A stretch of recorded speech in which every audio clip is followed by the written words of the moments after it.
Hello students, hope you all will be fine. Today in this video, we are going to continue our chapter 13, Magnetic Effects of Electric Current. इससे previous video में हम देख चुके हैं कि जब एक स्ट्रेट कंडक्टर को सर्कल की फॉर्म में बेंड करते हैं तो उसका मैग्नेटिक फील्ड स्ट्रॉन्ग हो जाता है इनसाइड द लूप, राइट। तो वहां पे हमने डिस्कस किया था कि उस सर्कुलर करंट कैरिंग लूप के मैग्नेटिक फील्ड स्ट्रेंथ को बढ़ाने के हमारे पास तीन तरीके हैं। सबसे पहला मेथड था कि आप करंट इंक्रीज कर दो तो मैग्नेटिक फील्ड स्ट्रेंथ इंक्रीज कर जाएगी।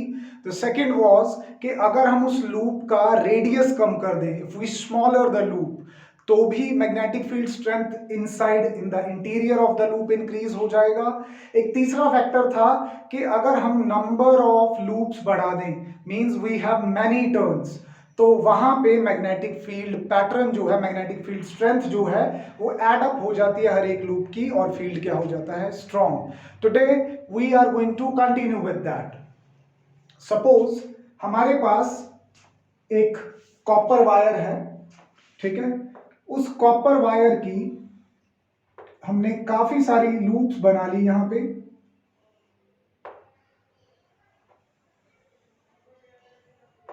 like this.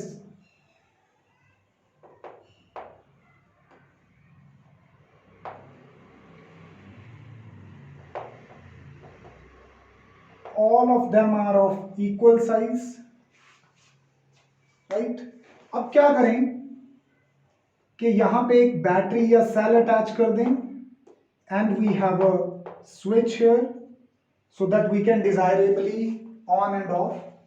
इसको अगर मैं यहां से ऑन कर दूं तो पॉजिटिव टर्मिनल से करंट होता हुआ इस तरह से लूप के अंदर क्या करने लगेगा, फ्लो करने लगेगा and this coil will behave like a magnet. तो बेटा इस तरह की कॉपर की कॉइल जिसको हमने सर्कुलर रिंग्स की फॉर्म में कॉन्टिन्यूटी में बढ़ाया हो, it looks like a cylinder, this is known as solenoid. क्या बोलते हैं इसको, सोलेनॉइड। तो सबसे पहले हम देख लेते हैं कि सोलेनॉइड क्या होती है।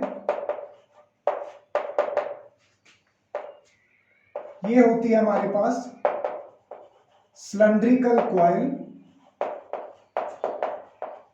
सिलेंडर की फॉर्म में होती है, ठीक है। इसमें क्या होता है, क्या कंटेन करती है ये,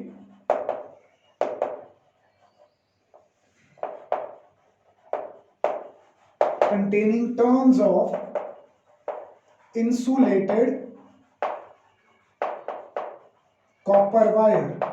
बेटा इंसुलेटेड का मतलब समझ लो, इंसुलेटेड का मतलब है कि जो कॉपर वायर हमने यूज की है इसके ऊपर एक एनेमल की इंसुलेशन होती है। मतलब एक लूप का दूसरी लूप के साथ अगर फिजिकल कांटेक्ट हो भी जाएगा तो उनके बीच में करंट का कोई एक्सचेंज नहीं होगा, वो तो वायर के इंटीरियर से ही फ्लो करता हुआ आगे बढ़ेगा, ठीक है। So this is called insulated copper wire. जब एक इंसुलेटेड कॉपर वायर की काफी सारी टर्न्स बढ़ा लेते हैं, इन फॉर्म ऑफ सिलेंडर बना लेते हैं, such that the length is greater than the diameter, we call it a long solenoid. क्या बोलते हैं इसको, लॉन्ग सोलेनॉइड बोलते हैं। ये किसकी तरह बिहेव करती है, it behaves like a magnet. अगर इसका मैग्नेटिक फील्ड पैटर्न ड्रॉ करें हम,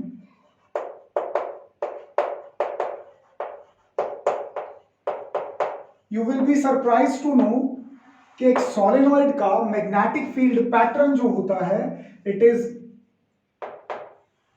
just like some old friend. आपको पता है किस तरह का होता है। लेट मी ड्रॉ हियर, उसके बाद आप इसको चेक करिए किसके जैसा है ये। हाँ जी, कुछ आया याद, किसका पैटर्न था ऐसा, यस, बार मैग्नेट। तो हम इसको कहेंगे कि ये किसके जैसा है, बार मैग्नेट के जैसा। और ड्रॉ कैसे करते हैं वो मैंने सामने आपको करके दिखा दिया। But the next thing is कि अगर ये बार मैग्नेट जैसा है तो इसकी पोलैरिटी कैसे पता करेंगे।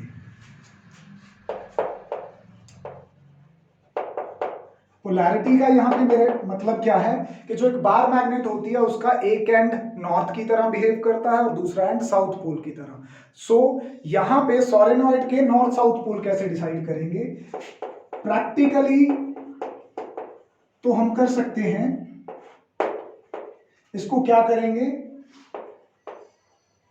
नंबर 1 हैंग कर देंगे, नंबर 2 क्या करेंगे,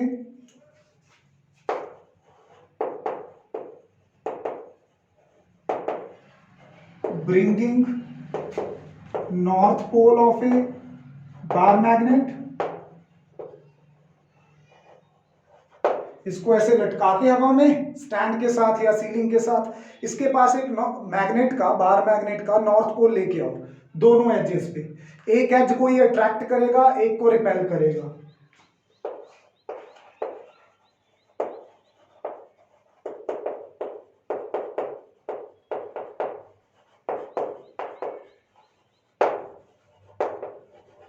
तो जो एजिस ने अट्रैक्ट किया होगा सर्टेनली वो इसका क्या होगा, साउथ पोल, क्योंकि मैग्नेट का हमने कौन सा पोल लिया था, नॉर्थ पोल। नॉर्थ साउथ को अपनी तरफ क्या करता होता है हमेशा, अट्रैक्ट, और जिस एज को इसने रिपेल किया होगा वो सर्टेनली कौन सा पोल होगा, नॉर्थ पोल। तो ये आपका one of the NCERT question है, how will you find out the polarity of a current carrying solenoid experimentally. Simply उसको क्या करेंगे, हैंग कर देंगे, करंट पास हो रहा होगा तो मैग्नेट की तरह बिहेव करेगा, इसके पास एक बार मैग्नेट का नॉर्थ पोल लेके जाएंगे, यहां पे साउथ पोल भी ले सकते थे, दैट इज योर चॉइस, ठीक है।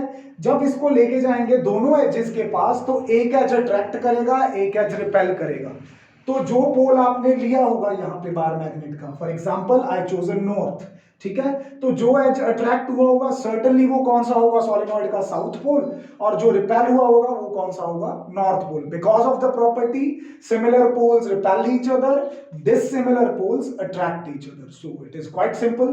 पर ये तो हो गया एक्सपेरिमेंटली, थ्योरेटिकली कैसे बताते हैं हम,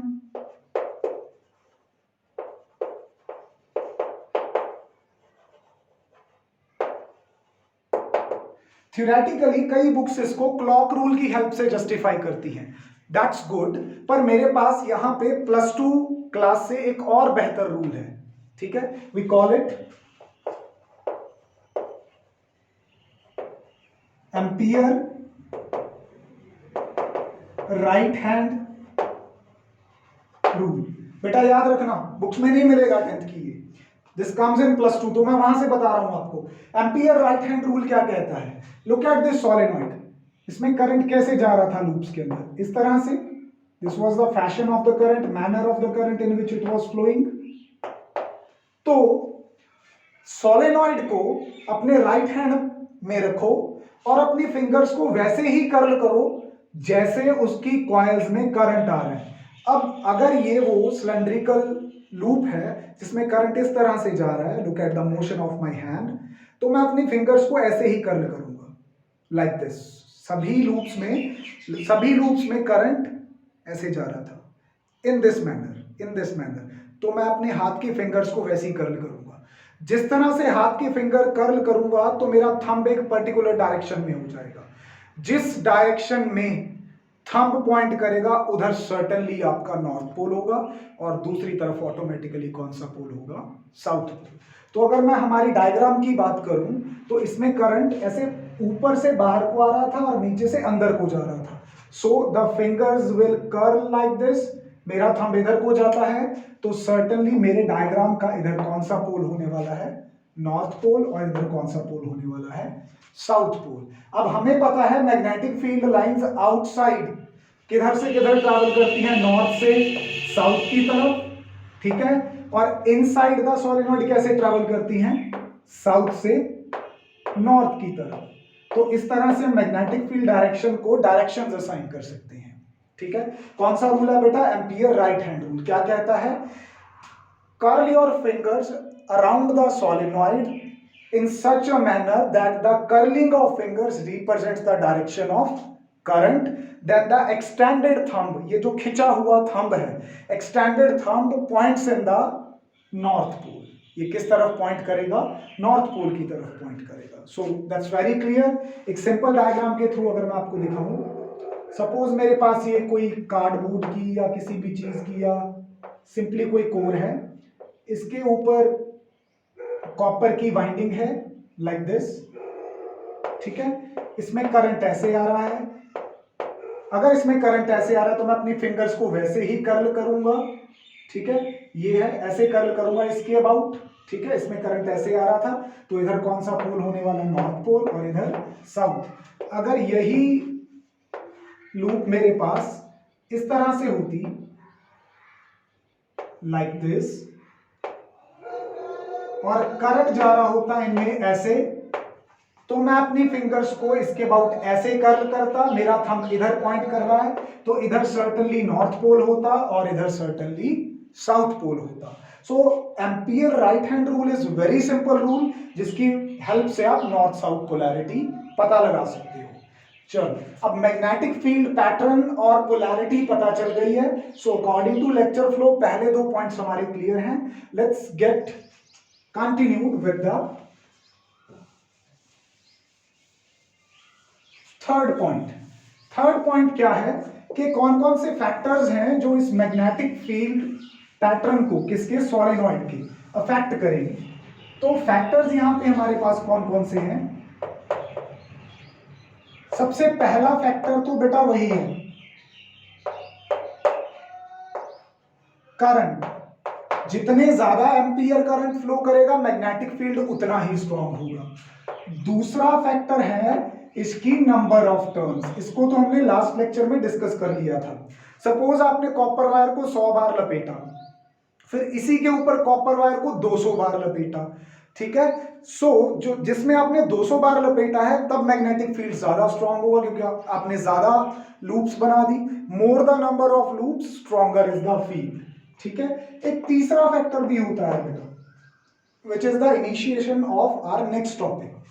अगर वो जो हमारे पास कॉपर की लूप थी, ठीक है, अगर इस लूप के अंदर मैं आयरन का या स्टील का कोई भी यहां पे सैंपल रख दूं तो भी इसकी मैग्नेटिक फील्ड स्ट्रेंथ इंक्रीज हो जाती है। तो तीसरा फैक्टर है बाय प्लेसिंग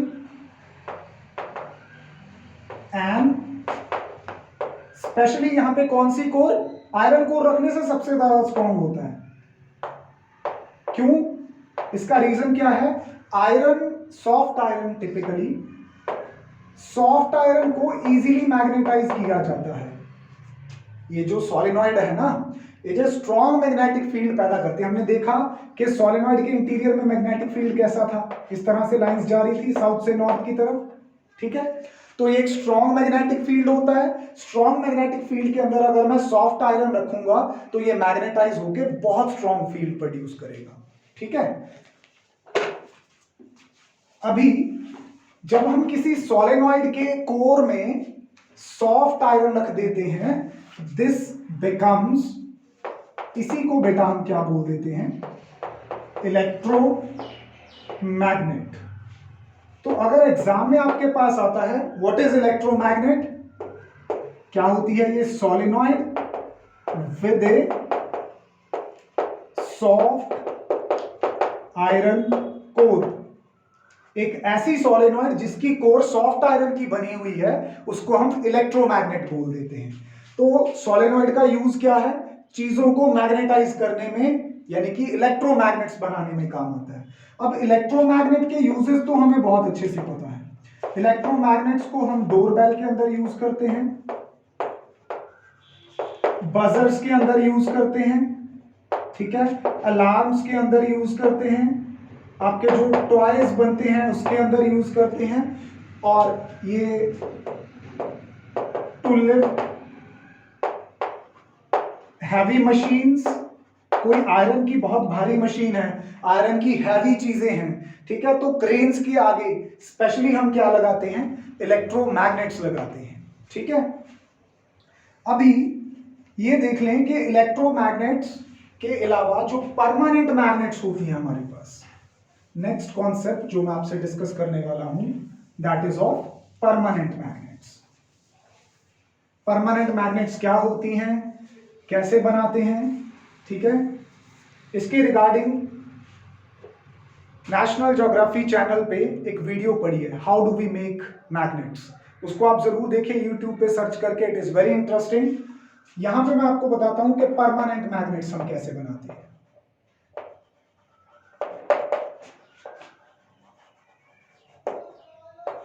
परमानेंट मैग्नेट्स को हम बनाते हैं with the help of solenoid.